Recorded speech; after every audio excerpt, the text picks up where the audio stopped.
Every single day on the way to school, I would stop by Asda, which is my local store. And because I was a bit of a menace back then, back in these days, I would get a Moam Stripe, these little things. They were a little bit bigger than that, the ones I got, but they were the ones that were about 10p. And I'd take money from my wallet that I had back here at home, and I'd take like a little 10p every day, and my mum never knew. I was like, whoa, I'm proper crazy doing this, you know. I was scared that she was going to find out that I was spending all my money on sweets, but I just love sweets so much. But after a while, I realised how bad my addiction to sweets had gotten. Like, I was eating sweets on the way to school, then I'd eat them on the way back from school, and then at home I would eat like a whole bag of sweets a day. I would have like these things called squashies, drumstick squashies. I had like a bag of them every single day, and I was just totally addicted. You know, one of those kids who just always wants the sweets. You know, they have like biscuits at events and stuff, and I'd eat like about 10. You know, I'd just eat everything. I was like a little gremlin trying to eat as many sweets and bits of sugar as possible. But it got to the point where I started seeing things online of, you know, people with like good physiques and they were eating healthy diets and everything. I got really into it, and I thought, this was about year 8, so what would I have been there, like 12, I think, 12, 13, something like that. And I really wanted to get into this, right? I wanted to get into this bodybuilding. I wanted to get huge, because I was always like the skinny kid, right? I was dead skinny here, and I was about, I don't know, 5 foot at this point. I was like always small and skinny. So I wanted to bulk up and get big, but I was too young to join the gym at this point, so I couldn't actually physically go into a gym and train, which is what I wanted to do. And of course I wanted to get massive, so I tried to go on a diet, because you see how I have little belly rolls? See if I can zoom in. I have little belly rolls there. I thought I was getting fat, right? Which I wasn't. I was like 7% body fat or something. I know it doesn't look like it here, but I measured it and I was like 7%, which is ridiculous. And I wanted to get lean. I wanted a 6-pack, right? I didn't know that just eating salad and stuff wouldn't get you a 6-pack. You actually have to train to get a 6-pack, and you have to put on muscle, because I had like no muscle at this point. Regardless, I wanted to go on this diet where I didn't eat any sugar or anything. I wanted to just stop eating all this like crap, essentially. I wanted to have the perfect optimal diet. But I always saw it as a diet, that's why I put it in quotation marks. I saw diet not as just eating. Like I think it's crazy that if you want to just eat a normal diet with, see, I'm literally using the word diet. If you want to eat normal foods like meat, fish, eggs, vegetables, whatever, that's considered a diet. How ridiculous is that, just eating normal food? Anyway, I wanted to go on a diet, right? And so I would start eating salads and everything. I didn't understand much about bodybuilding and food and diet and everything. So I would just eat loads of salad, because obviously salad's good, isn't it? Yeah, no, it's not. It's not actually as good as you think it is. Meat was the thing I was missing. I needed to put on muscle, I needed protein, I needed fat. And of course you're not going to get that with salad. But I tried it nonetheless, and then also I did things like drinking tons of water. You know, I get like this super big wave of motivation where I was like, oh, I'm going to drink like 5 bottles of water a day starting now. I remember literally coming out the bath and telling my mum, I'm going to drink loads of water. I ran downstairs and got a big glass and started gulping it down. But you see, it's like a rubber band. If you have these waves of motivation, you're right here at this part of the band, and as soon as that motivation goes, you're going to snap back to what you were like before. So even though I got these big waves of motivation to, you know, go on a diet and drink loads of water and be super healthy, I still saw myself as this kid who ate loads of sweets every day. That's the ideology that I just thought I was. That's the person who I imagined myself as. I didn't see myself as this, you know, super jacked guy or anything, right? And so after that wave of motivation, literally the next morning, I stopped drinking water. I snapped back to the center, to where I was before, where I was just eating sweets and consuming and just doing bad stuff. So I thought, yeah, look, this is me here just snapping back, and I was just eating all like these gummy pizzas and stuff. Obviously my mum isn't to blame for this. She gave me really good food and everything. It's just I had an addiction. It was my fault. It was my problem. And that was the problem I wanted to fix. Now, there's a thing called theory of constraints. And I didn't know this back then, but I've realized it now. That my biggest constraint on getting healthy and getting into this way of life, way of living in terms of healthy and everything, you know, like going to the gym and everything, I realized at the time that if I was eating all these sugary snacks and all these, you know, bad foods and everything, when I did eventually get into the gym, how on earth am I going to get into good shape if I'm eating just crap every day, right?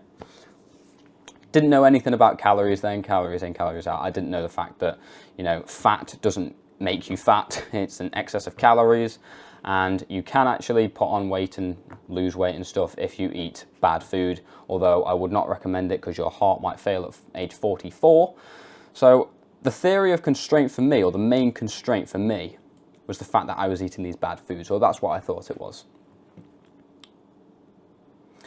And as I said, I just thought, how am I going to get to this, from this point, where I am like this little skinny teenager who just eats like a bag of sweets every day, to this point where I am now. I'm not trying to show off, I'm just trying to, although I do like this picture, but it's just a demonstration or like a comparison of what I was compared to what I am now. How am I going to get to this point where I'm like nice and bulky, but I'm also quite lean and I've got muscle, right? Because I didn't have any of that. How am I going to get from this point to this point, A to B? And literally one thing changed. There was one like secret or tip or hack, if you want to call it, that actually helped me. And I'm not even joking, this is exactly what I did. And from then on, from this point on, when I figured out this hack, I never was interested in sweets again. Like, I'm not even joking. I had no willpower before. If there was like a bag of sweets, I was like, yep, I'll have it, I'll have it. If someone offered me something, yeah, I'll have it, I'll have it. Sometimes I do slip up, sure, but it is very, very rare that I ever do. I almost always am totally clean with my diet. I can't remember the last time that I wasn't clean. Right, I've got like unbelievable levels of willpower when it comes to this stuff. If someone like shoved sweets into my mouth, I'd still be able to spit them out because I just don't want them in my body, right? I see it as self-harm because these foods are so bad for you. And this is what did it. This was my favorite type of sweet, squashies. These drumstick squashies, those are the ones I talked about before, and I loved them so much. Like, as I said, I get a bag of these sweets pretty much every day. So what I did, this is my desk right here. This is literally what I'm looking at right now. This is my, monitor. This is where I play all like Call of Duty and Fortnite or whatever. And normally when I'd play games, I'd eat a bag of sweets. But what I did is I got this bag of squashies, my favorite bag of sweets, and I literally put it in front of my monitor. So every single time I'd play games or do work or do anything on my computer, which is where I spent most of my time because I was a little loser, I would see this bag of sweets and I'd be tempted to eat them, right? I was like, oh, I just want to eat these squashies right now. They're right in front of me. And you'd get that, like, the saliva would build up in your mouth. I'm thinking, oh, I could really go for some sweets right now. I want these, I want these. But every single time I saw them, I said to myself, no, don't eat them. And I had to remind myself why. Why am I doing this? Why? Because I want to get to this point. I don't want to be stuck at this point right here. I want to get to this point. And I then saw myself as the guy who was resisting these bad foods, right? I'm not trying to resist these foods. I resist them. There's like a little bit of a difference. And every single day, I would probably say, no, don't eat these sweets, or I'd think that in my mind. Hundreds of times. Every single day, hundreds of times. Imagine if you resisted something hundreds of times a day for 2 years. I'm pretty sure I had these bag of squashies on my desk right there in front of me for at least a year and possibly even 2 years. I can't remember now, but it's been a long time.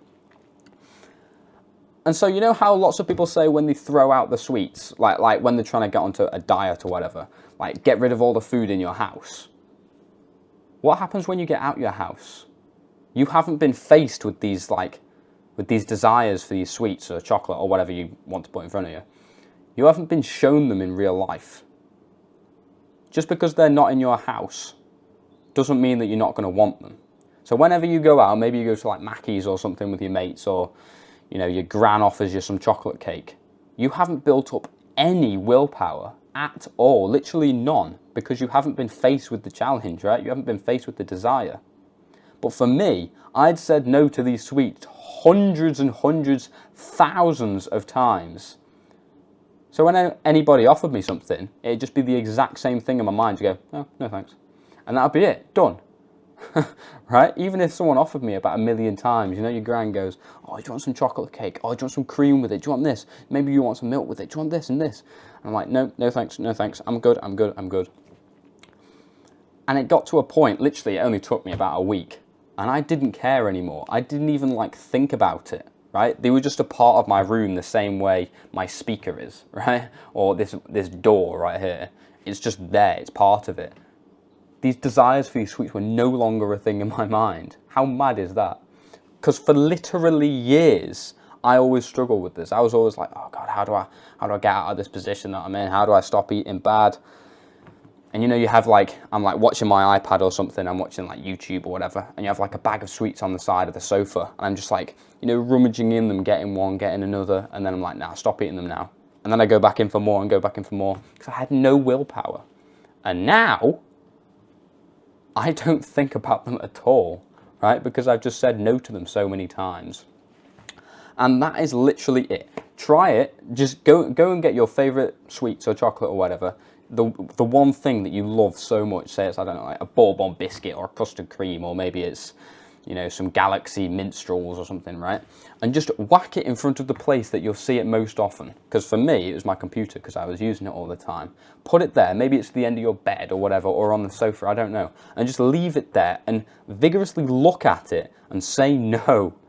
Like a psychopath, just go, no, no, no, I will not eat you. And educate yourself why. Why? Because this will probably give me like diabetes or cancer in the future, right? I might die because of this stuff, and it will stop me from reaching my goals of becoming like that Jack dude that I want to be like on Instagram, right? Remind yourself why you are doing this. Do it for the next couple of years, and I promise you, you'll be in my position where I just don't even care about sugary sweets at all anymore. That's all from me. Hope you found this useful. I'll see you later. Good night.